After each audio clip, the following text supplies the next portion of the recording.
ባለሱቁ ሽሮ አበድረኝ 2 አይሱዙ እንዴ ተንኮሱ ምንድነው እንዴ የምትሆነው ዛሬ ደግሞ?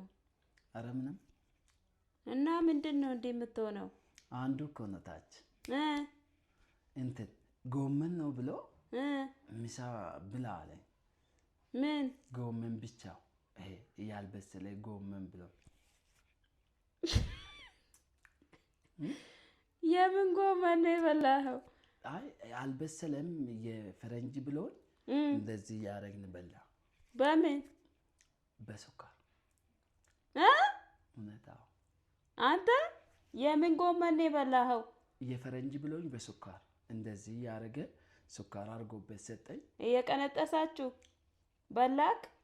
ዛሬ ደግሞ ይሄን በልተህልኝ መጣክ? ወይ ጉድ! አረ ወደዛ አርገው አይንህን አፍጥተሃል። የውጭ ባርሜል ባዶ ነው። ምን ልታረግ ነው? ወጥ ለስራ። አረ የምን ወጥ ነው የምትሰራው በበርሜል? ያሟል እንደ ይሄን መርቅ ነው አልመሰለኝ። ዘይት ጨረስኩ ደግሞ። የበላኸውን ጎመንም አውቄያለሁ። አሁን ፍጥጥ ብለሃል እኮ አንተ። እንትን ዘይት ቀንሺልኝ እስኪ 1 ጃርካን ብቻ ነው ያለኝ። ወይ ጉድ! አይ በቃ እኔ ችግር በዛብኝ። አሁን ጨው ግማሽ ማዳበራ 50 ኪሎ ብቻ ነው ያለኝ። ኧረ በጌታ አንተ ሂድ ወደዛ። ምንድነው የሚመስለው?